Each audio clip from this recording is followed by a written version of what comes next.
Right. Not from your grammar side. What are the homework?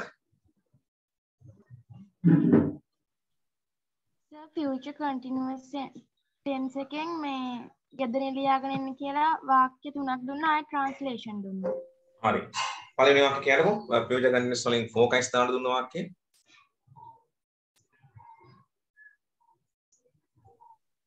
නෑ sir focus නෙමෙයි.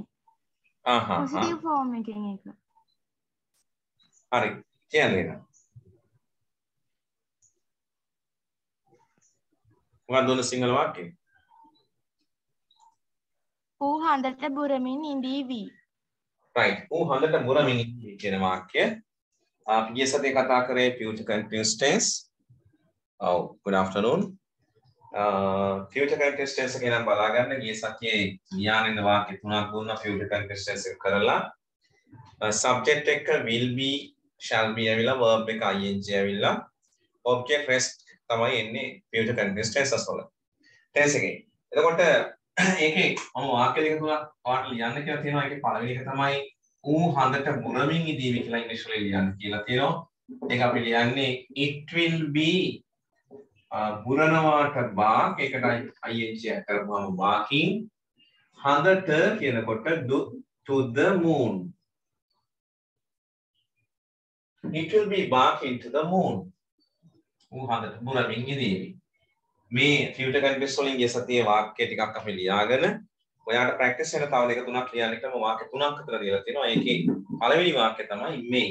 ගිය සතියේ කවුරු හරි හිටියේ නැත්නම් වීඩියෝ එක බලන්න නැති බැලුවෙත් නැත්නම් චුට්ටක් ඕම ඉන්න. අද දවස් කරන ටෙස්ට් එකත් එක්ක යන්න. එතනින් කලින් කරමු දවස් ගිය සතියේ ටික කවර් කරගන්න. වීඩියෝ එක බලන්න. හරි? වීඩියෝ තුනක් තියෙනවා. Right, next one. තාත්තාව අත සුද්ධ කරමින් ඉඳීවි. තාත්තා අත සුද්ධ කරමින් ඉඳීවි. Father will be cleaning the garden. Father will be cleaning the garden. Third sentence. අම්මා කමිසයක් මහමින් ඉඳීවි. Right. Mother will be අපි මහනවට saw කියලා කියන්නේ SEW නෙමෙයි මේක saw ing දාපුවාම sewing කමිසයක් a shirt. Mother will be sewing a shirt. අම්මා කමිසයක් මහමින් ඉඳීවි. මේක තමයි future continuous එක. මේ හරහා මේ වගේ තමයි අපි වාක්‍ය නිර්මාණය කරන්නේ ගිය සතියේ. ඔයාලට ඇඩිෂනලි දුන්න වාක්‍ය තුනක් ඒ තුන තමයි අපි දැන් මේ ලියා ගන්න. හරි. ඔය විතර ලියලා තිබුණා නම් හරි. හරි ඊට පස්සේ අපි මේකේ ට්‍රාන්ස්ලේෂන් ටිකක් දුන්නද? Yes sir. Okay. Let's check them. අපි ඔය එහෙනම් check කරගමු ඊළඟට. Right. What is first translation sentence? ඇය එහෙ යමින් ඉඳීවිද? ඔව්. ඉතලා මේක ලියන්න ඕන ලියන එක ප්‍රැක්ටිස් වෙන්න. ඇය එහෙ යමින් ඉඳීවිද කියනකොට will she be going there ලෙසයි ලියවෙන්න ඕන. හරිද බලන්න. If it is correct you can put a tick. හරි නම් හරියට දාගන්න. Let's go number 2. What is it? ඔවුන් අටමින් නොඉඳීවි. ඔවුන් අඬමින් නොඉඳීවි. will not එකතු වුණාම අපි want ලෙසයි ඒ shorten form එක හදාගන්නේ. They won't be crying කියන එකට ing දාපුවම crying වෙනවා. එතකොට ඔවුන් අඬමින් නොඉඳීවි. They won't be crying ලෙසයි ලියවෙන්න ඕන. Sir නටමින්. නටමින්ද? Sorry, I couldn't hear well. Dancing. එහෙමනම් dancing. Dancing කියන්නේ e අකුර අයින් වෙලයි ing දාන්නේ ing එකතු කරගන්නකොට. Remember it. Right, number 3. තාත්තා භාණ්ඩ මිලදී ගනිමින් නොඉඳීවිද? නොඉඳීවිද නේ? Right. එතකොට question form එකක් will father be මිලදී ගන්නවට buy ing එකතු කරගත්තාම buying වෙනවා. Will father be buying goods? මාන්න වලට අපි goods කියලා කියනවා. Will father be buying goods? Number 4. ඔවුන් කෑගසමින් නොඉඳීවිද? ඔවුන් කෑගසමින් නොඉඳීවිද?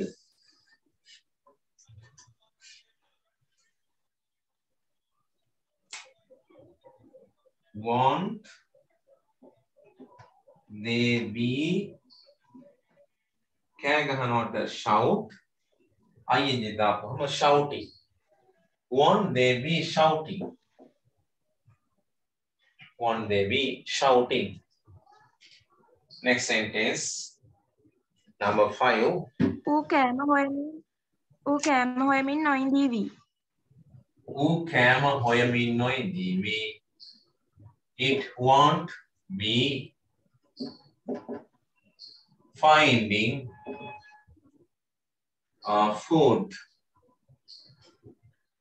It won't be finding food. It won't be finding food.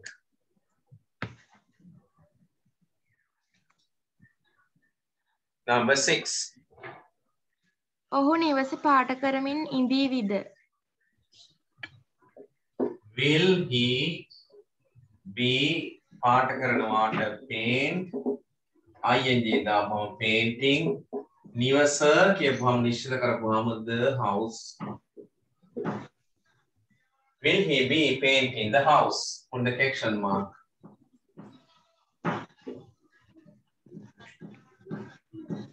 සිසුන් පාසල් වත්ත පිරිසිදු කරමින් නොඉඳීවි. සිසුන් කියනකොට students. The negative form නිසා won't be. පිරිසිදු කරනවාට clean ing දාපුවම cleaning. පාසල් වත්ත cleaning the school garden. Cleaning the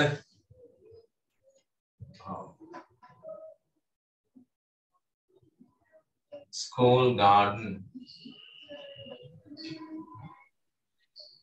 Number 8. ඇය පොතක් කියවමින් ඉඳීවිද?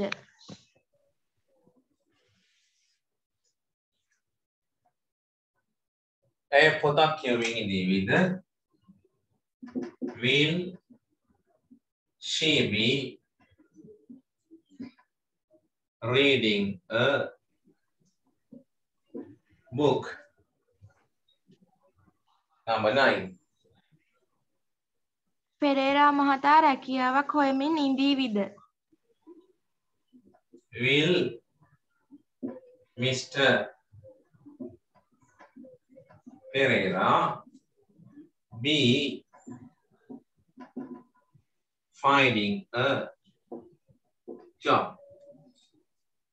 Number 10.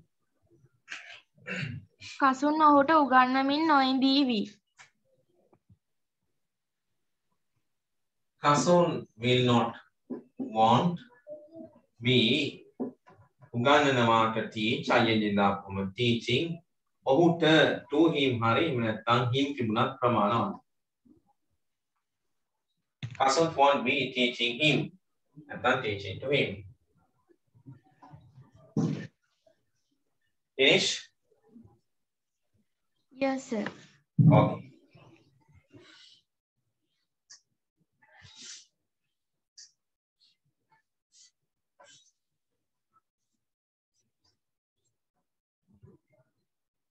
Right.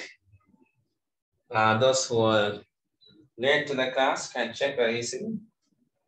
I'll give you 1 minute to check if you're late to the class. Just 25.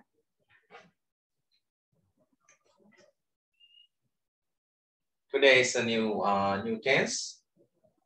We are starting perfect tenses.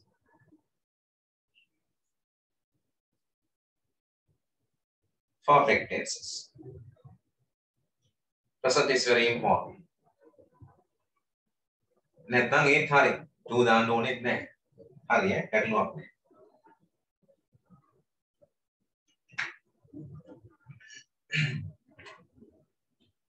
Right. I think now the time is enough to check your translations.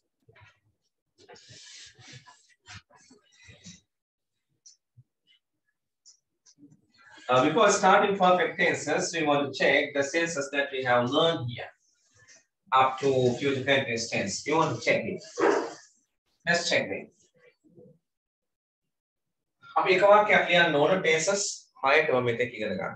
මතක් කරගෙන යන්න ඕන. නැත්නම් අමතක කරගන්න. හරි?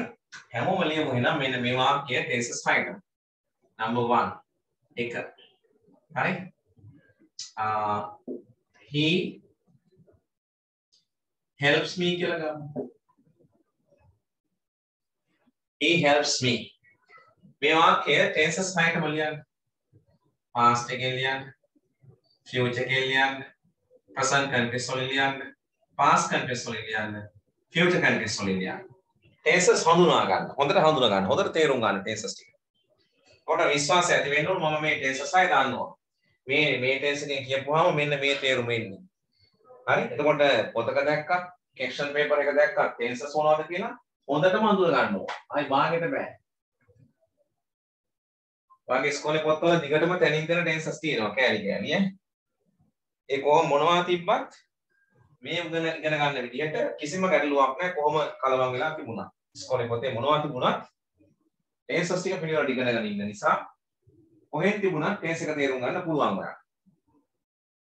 මතකනේ tenses උගන්නන්න කලින් 8 වසරේ තිබ්බ tenses ගැන මම කියලා දුන්නා.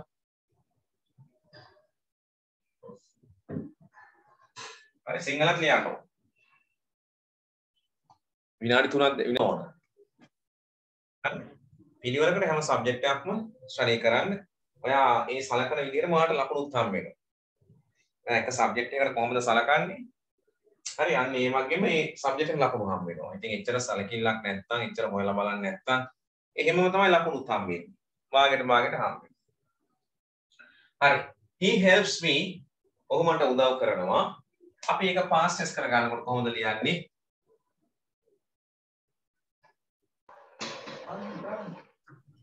දැන් මොකද කරන්න ඕන verb එක? ඔව් මේක regular verb එකක්. regular නම් ඒ අතීත කරන්න ed දා ගන්න. ඔන්න වෙනස් වුණ තැන මෙතන වෙනස් වුණේ. ඔහු මට උදව් කෙරුවා සිංහල. ඔහු මට උදව් කෙරුවා. future වෙනකොට will එකක් එනවා. හැබැයි help එක යකට s එන්නේත් නැහැ ed එන්නේත් නැහැ. බලන්න ක්‍රියාපද තුන තමයි වෙනස් වෙලා තියෙන්නේ. tenses වලට verb තුනක් වෙලා. දැන් ඔයා දැනගන්න ඕන පළවෙනි tense එකට is එකක් ආවා. කර්තෘ ඒක වචන නිසා ක්‍රියාව ඒක වචන කරන නිසා. ඒ grammar. දෙවෙනි එකකට ed ආවේ ඒක regular verb එකක්. ඒක සාමාන්‍ය ක්‍රියාවක්. සාමාන්‍ය regular verb එකක් අතීත කරන්න ed තමයි අතීත කරන්න දාන්න. ඒකයි ed ආ. ඔහු මට උදව් කෙරුවා කියලා කියවෙන්නේ. simple future වෙනකොට will එකක් ඕන help you verb එකට කලින්. verb එකට කලින් will ඕන. එතකොට අනාගත කාලය කියවෙන්නේ. උදව් කරાવી කියලා කියවෙන්නේ. He will help me. ඔහු මට උදව් කරાવી. present continuous tense එකේදී am is සත් එක්ක verb එක ing එන්න ඕන. එතකොට he ට ගැලපෙන්නේ is help කියන ක්‍රියාවට ing එකතු කරනවා. He is helping me. ඔහු මට උදව් කරමින් ඉන්නවා කියලා දැන් කියවෙනවා. ඔහු මට උදව් කරමින් ඉන්නවා. ඒක past continuous වෙනකොට was වෙනවා. He was helping me. ඔහු මට උදව් කරමින් සිටියා. future continuous වෙනකොට he will be helping me. ඔහු මට උදව් කරමින් ඉඳීවි. හරිද? tenses අය තේරලාද දැන් තියෙන්නේ? හඳුනනවාද මේ tenses මොනවද කියලා? tense එකේ නම tense එක දැක්කම නම කියන්න පුළුවන් නම් අන්න ඉගෙන ගන්න. හරි?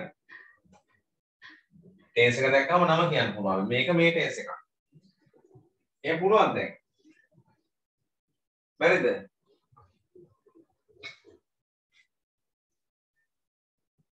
හරි. ඔන්න ඔය වගේ වාක්‍ය තව මම දෙකක් දෙනවා ගෙදරදී ලියාගන්න. දැන් මෙතන වෙලාව නාස්ති කරගන්න බෑ. තව වැඩ තියෙනවනේ. හරි? හරි. මේ විදිහට 6ට ලියන්න ඕන මම දැන් දෙන වාක්‍ය දෙක. කාරණේ ගැටලුවක් තියෙනවා අහන්න. සද්ද නැතුව ඉන්න එපා. ෆිසිකල් ක්ලාස් එක වගේම ඔයාලට ප්‍රශ්න අහීමේ හැකියාව තියෙනවා. මම මුකුත් මේ ස්ටොප් කරලා නැහැ.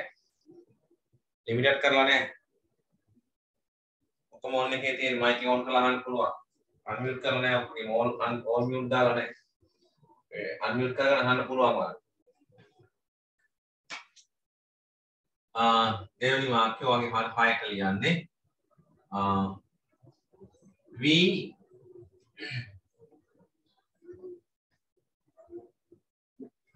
write books.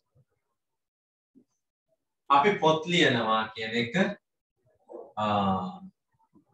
දෙවෙනි එක අර එක ඉඳන් දාන දෙකම ගිහිල්ලා හයට ලියන්න ඕනේ. හයට ලියන්න. එහෙම ගමුනේ. හරි. next sentence.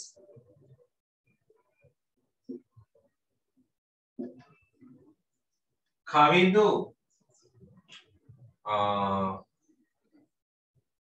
ගමු regular එකක් ගමුනේ.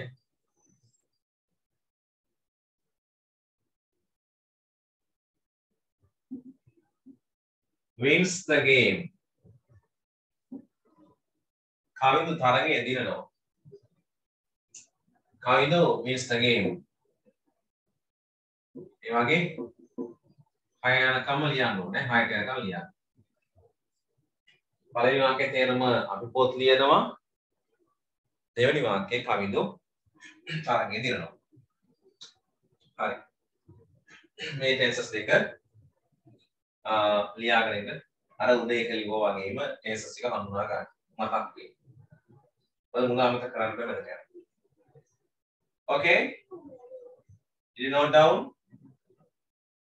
Shall I clear the board? Yes. Okay.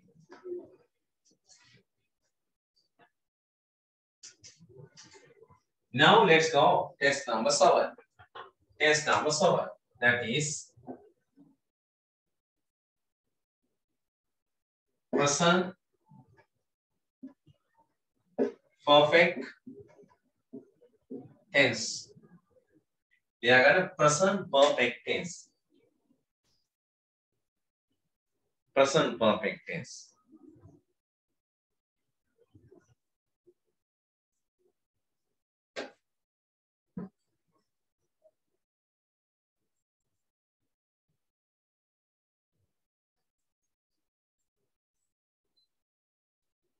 හත්වෙනි ටෙස්ට් එක වැදගත් ටෙස්ට් එකක්. හරි. ඔයා නම ලියාගත්තා නම් දැන් පහලින් ලියා ගන්න ඕන අපි මේ ටෙන්ස් එක භාවිතා කරලා මොන වගේ වාක්‍යද නිර්මාණය කරන්න කියලා. හරි. present perfect කියපුවම මේකේ සිංහල තේරුම නම් පරිපූර්ණ වර්තමාන කාලය. පරිපූර්ණ වර්තමාන කාලය කියලා ඒ අර්ථ ගන්න වෙන්නේ. හරි. අපි මේ ටෙන්ස් එක භාවිතා කරන්නේ මොකටද කියලා එහෙනම් ලියා ගමු. එතකොට මේ ටෙන්ස් එක භාවිතා කරන්නේ වර්තමානයේ වෙන විට. ඒ කියන්නේ මේ වෙන විට සිදු කරලා තියෙන ක්‍රියා ගැන වාක්‍ය නිර්මාණය කරන්න. හරි. කියන්නයි ලියන්නයි දෙකටම තමයි මේ ටෙන්සස් භාවිත කරන්නේ. වර්තමානයේ වෙන විට සිදු කරලා තියෙන සහ සිදු වෙලා තියෙන වාක්‍ය රටා ගැනයි මේ හරහා වාක්‍ය නිර්මාණය කරන්නේ. එහෙනම් ලියන්න යන්නේ මෙහෙම වර්තමානයේ වෙන විට වර්තමානයේ වෙන විට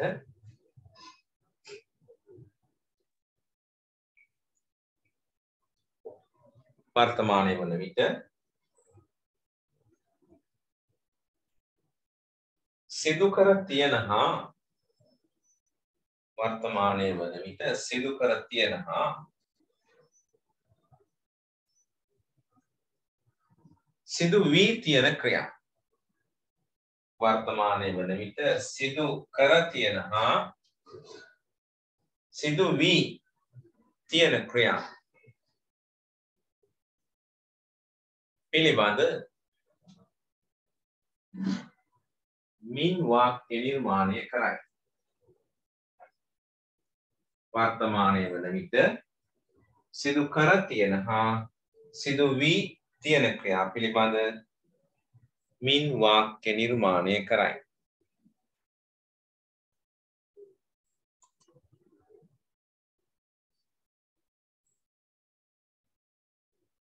ඔව් grammar book එකේ තමයි ඉඳුර ලියන්නේ. මේ grammar නේ.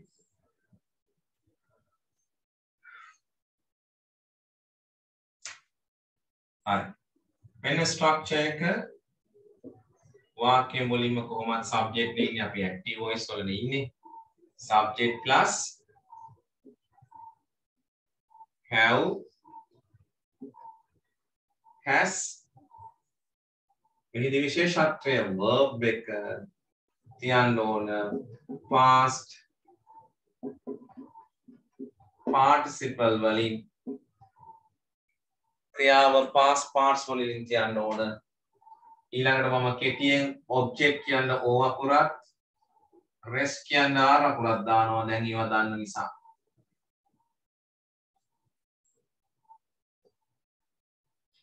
subject have has verb එක past participle object rest o කියන්නේ object rest r කියන්නේ rest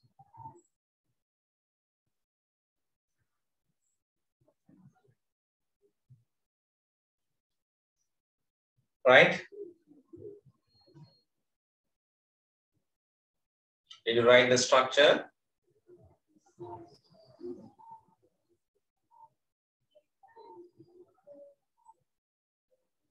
finish subject yes sir oh cut to have has මෙතන අපි have has එක විදිය දන්නවද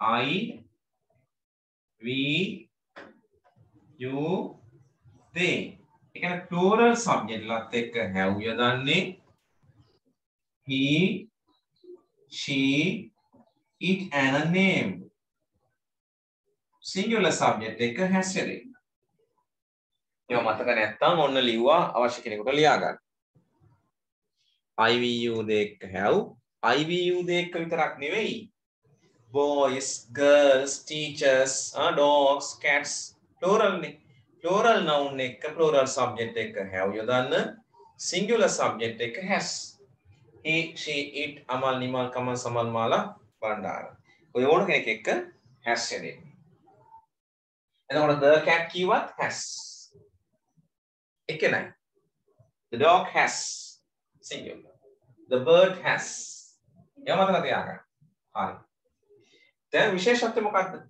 this is the major point here after that verb must be kept in past participle so you must have remembered මතක තියාගන්න ඕන verb එක past participle කියන්නේ ඔයාලට දීලා තියෙන list එකේ ඔයාලට එවලා තියෙන list වල අර තුන්වෙනි තීරුව දැන් ඔයාගේ WhatsApp එක on කරගෙන බැලුවොත් මම ගිය සතියේද කොහෙදත් එව්වා මම හිතන්නේ ගිය සතිය හරියට කලින් හරියට දන්නේ නැහැ කොහොම හරි වචන නැත්තම් මේ මාසේ ටියුට් එක ගිය මාසේ ටියුට් එකේ දුන්නානේ එයාට මේ ඒවල තියෙන්නේ ඉරිගියුලර් ලිස්ට් එක වෙනම තියෙනවා මෙන්න මම ෆෝන් එකේ මේවල තියෙන එක ඔන්න ඔයගේ මම ඒවල තියෙන්නේ ගෲප් එකේ ඇති හරි එතකොට මේකේ තුන්වෙනි තීරුව තමයි past participle කියන්නේ හරි past participle එහෙනම් බලමු give දෙනවා gave දුන්නා given දීලා අපිට මේක තමයි මතක තියෙන්නේ do කරනවා did කෙරුවා done කරලා මෙන්න ඕන ක්‍රියාපද මේක තමයි past participle කියන්නේ make a present make a past tense මෙන්න past participle හරිද teach taught sing sang sung catch caught eat ate eaten drink drank drunk නේද තුන්වෙනි තීරුව මතක නැත්නම් අර චක්‍රය කරනකොට මේ චක්‍රේ ඕන වෙනවනේ ගණිතය කරන්න ඒ වගේ ඉංග්‍රීසි කරනකොට ඉරිගියුලර් ටික ඕන වෙනවා ඉරිගියුලර් වගේම රෙගියුලර් verb එකක් past tense කරගන්න past participle කරගන්න විදියක් උගන්ලා තියෙනවා එක හපාට ටියුට් එකේම තියෙනවා රෙගියුලර් verbs කියනවා ඒ කොටසෙත් මම තේරුම් ගන්න එව්වා සහ රෙගියුලර් verb එකක් past tense කරගන්න විදි ටික ඉගෙනුවා simple past tense උගන්වද්දි කොහොමද සාමාන්‍ය ක්‍රියාවක් නම් අගට ed දාන්න කිව්වා help කරා ඒ past tense වෙන එකම තමයි past participle වලට යන්නේ past tense ක්‍රියාවමයි past participle වෙන්නේ ඒ වගේම යම් කිසි ක්‍රියාවක් ඊ අකුරින් අවසන් වුණොත් එයා past tense කරගන්න මෙන්න වගේ ඊ අකුරින් අවසන් වුණොත් අගට d දාගන්න කිව්වා. past participle එකක් ඒකමයි admired මයි. ආයෙ කිව්වා යම් ක්‍රියාවක් y අකුරින් අවසන් වුණොත් y අකුරට පෙර අකුර consonant නම් y ඉවත් කරලා ied දාගන්න කිව්වා. ඒ past tense වල ක්‍රියාවමයි past participle වෙන්නේ. cried අඬනවා cry ඇඬුවා cry අඬනවා cried ඇඬුවා cried අඬනවා. ඒ වගේම කිව්වා y ට පෙර අකුර vowel වෙනවා නම් y ට පෙර අකුර vowel වෙනවා නම් ඒ ක්‍රියාව past tense කරගන්න y අයින් කරන්නේ නැතුව ed දා ගන්නවා කිව්වා. ඒකමයි past participle වෙන්නේ. played මයි. ආයෙ කිව්වා යම් ක්‍රියාවක් තනි શબ્දයක් ඇතිව consonant අකුරකින් අවසන් වෙලා ඊට පෙර අකුර vowel වෙනවා නම් stop නවත්තනවා. මේ තනි શબ્දකින් අවසන් වෙන්නේ. clap ඔය අග අකුර consonant ඊට පෙර අකුර vowel මේ o එක e එක. එහෙමනම් අග අකුර ඩබල් කරලා අගට ed දාගන්න කිව්වා past tense කරගන්න. past participle කරගන්න. එන stop එකේ past tense එකයි past participle එක. clap එකේ තෝරන්න. මතකද? ඒ ක්‍රම ඔක්කොම වැදගත්. අනිවාර්යෙන් ඒ ටික පෙරලා බලා ගන්න ඕන මතක නැත්තම් එහෙම. හරි? හරි. ඔය විදිහට regular verb එකක් past tense past participle කරගන්න උගන්ලා තියෙන්නේ පොතේ ලියලා තියෙන්නේ ඔයා. irregular list එක දීලා තියෙන්නේ. ඒකේ තුන්වෙනි තීරුව අනිවාර්යෙන්ම ඔයා මතක තියාගන්න ඕන. වෙන විකල්පයක් නෑ මේකට. regular නම් ටිකක් හරි chance එක දෙනවා ක්‍රම ටික මතක නම් ඕන එකක් හදා ගන්න පුළුවන්. හැබැයි irregular වල මතක තියාගන්නම වෙනවා. එහෙනම් දැන් past participle කියන ක්‍රියාපදයේ පිළිබඳ යම්කිසි අවබෝධයක් ඉන්න තියෙන හැමෝටම හිතියා හෝ නැතා හෝ හරි. එතකොට මේ perfect tense එකට යොදන්න කියන්නේ past participle ක්‍රියාව. හරි. හරි. ඔහු මට උගන්වලා තියෙනවා. අපි දැන් examples ටිකක් ලියමු. ඔහු කියන subject he. heට ගැලපෙන්නේ has. උගන්වනවා කියන්නේ teach. teach එකේ past participle මොකක්ද?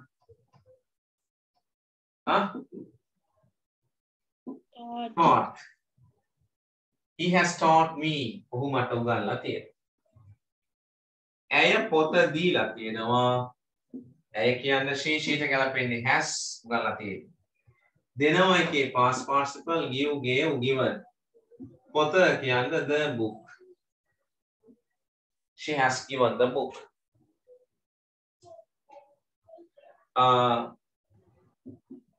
මම ඔහුට උදව් කරලා තියෙනවා. අයිට ගැලපෙන්නේ have උදව් කරනවා ක්‍රියාව help past participle කරගන්න අකට ed දාගන්න I have helped him. right? own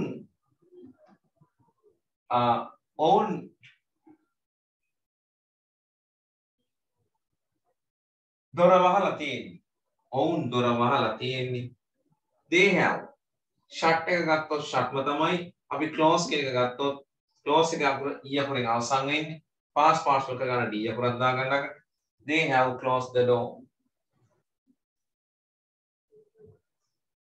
හරි. ඌමාව කපලා තියෙනවා. it ගැලපෙන්නේ has it has. කපනවාට bite මොකද්ද bite එකේ past participle එක?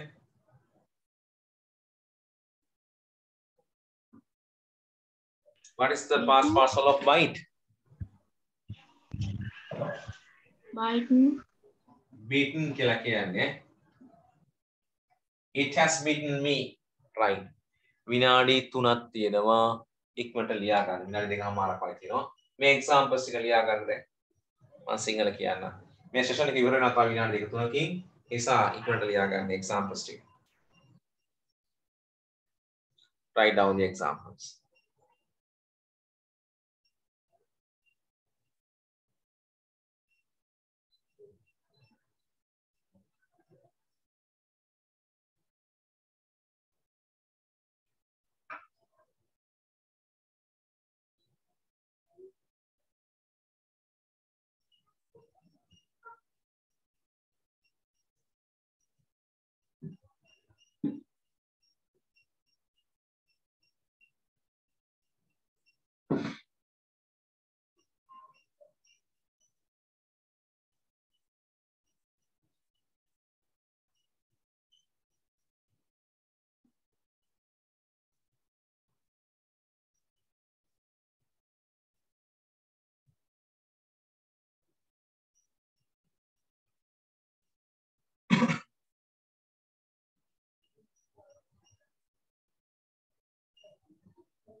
Okay.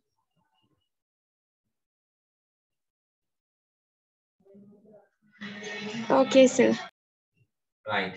What about others? Anita, do you ever either? Yes, sir. Okay. Now it will.